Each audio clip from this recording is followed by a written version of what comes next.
So hi guys, Pushpa 2 cinema అయితే Netflix లో అయితే అవైలబుల్ ఉంది. ట్రెండింగ్ వరల్డ్ అయితే ఉంది అని చెప్పొచ్చు. చాలా మంది అయితే ఎగబడి మరీ చూస్తున్నారు. పుష్ప సినిమా చూస్తుంటే మీకైతే చాలా మందికి అయితే లాస్ట్ క్లైమాక్స్ అయితే చాలా బాగా కనెక్ట్ అయి ఉండొచ్చు. రప్ప ఫైట్ సీన్ నాకైతే చాలా బాగా నచ్చింది. మీకు నచ్చిందా లేదా ముందే కామెంట్ చేయండి.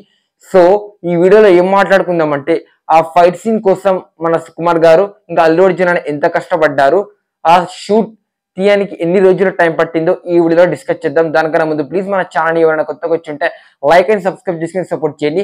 ఆ రప్ప ఫైట్ సీన్ షూట్ చేయడానికి నెల రోజులు అయితే టైం తీసుకురని చెప్పొచ్చు.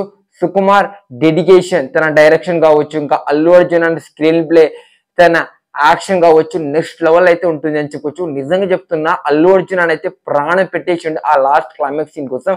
చాలా మందికి అయితే ఆ క్లైమాక్స్ అయితే కనెక్ట్ అయిందని చెప్పొచ్చు. నాకైతే పిచ్చకి పోయింది. ఒక్కసారి థియేటర్ లో చూస్తుంటే గూస్ బంప్స్ అయితే వచ్చాయని చెప్పొచ్చు. మీకు ఎలా అనిపించిందో కామెంట్ చేయండి. సుకుమార్ గారి డైరెక్షన్ కావచ్చు పర్ఫెక్ట్ గా అయితే మ్యాచ్ అయిందని చెప్పొచ్చు. అక్కడ ఎమోషన్ గా ఇంకా ఫైట్ కూడా మనకు చాలా బాగా కనెక్ట్ అవుతుంది అని చెప్పొచ్చు. అలా 2024 లో the best climax fight scene వచ్చేసరికి పుష్ప సినిమా అయితే నిలిచిపోతుంది. అంటే నిలిచింది కూడా, ఆ లెవెల్ అయితే ఉంటుంది అని చెప్పొచ్చు.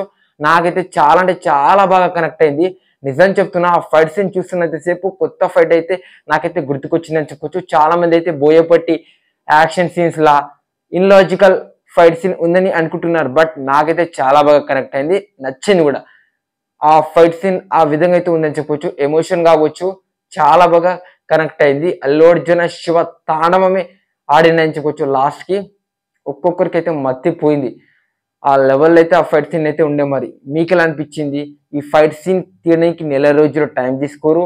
ఇంకా అల్లు అర్జున్ అన్న, సుకుమార్ ఆ డెడికేషన్ కావచ్చు, ఇంకా ఆ కెమెరామ్యాన్ డెడికేషన్ నెక్స్ట్ లెవెల్ అయితే అనిపించింది. ఇది ఈ వీడియో మీకు నచ్చుంటే ప్లీజ్ లైక్ అండ్ సబ్స్క్రైబ్ చేసుకొని సపోర్ట్ చేయండి.